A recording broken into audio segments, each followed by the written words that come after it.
గత కొద్ది కాలంగా గ్యాప్ అయింది కాబట్టి ఒక ఎజెండా ద్వారా ప్రజల ముందుకు తీసుకురావాలని ఆలోచన, ఏదో ఒక నినాదంతో గతంలో బతుకమ్మ, దానికంటే ముందు జన జాగృతి లేదా ఇంకో కార్యక్రమం, ఒక ఎజెండా పెట్టుకొని మార్కెట్లో ఉండాలనేటువంటి తపన కనిపించింది తప్ప నిజంగా బలహీన వర్గాల పట్ల ప్రేమ, చిత్తశుద్ధి, అభిమానం కనిపించలేదు.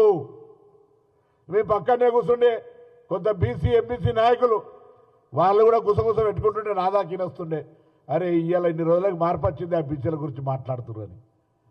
10 ఏళ్ళు ఎన్నడు దేకనే బాయిరి ఎవరన్నా గొంతెత్తి మాట్లాడే పరిస్థితి ఉందా ఆ పార్టీలో? ఇవాళ కూడా ఆ పార్టీ బీసీసీఎల్ చైర్మన్ ఎవరన్నా కనీసం గుర్తుపడతారా? ఆ పార్టీల బీసీలకు కూడా గొంతెంతో చెప్పగలుగుతారా? మా పార్టీల బీసీల గొంతుకు సంబంధించి అందరం కూడా ఎక్కడికక్కడ మేము మా వాయిస్ను బరాబర్ వినిపిస్తాం. ఇది ప్రజాస్వామ్యం, మా పార్టీలో ఉన్న స్వేచ్ఛ.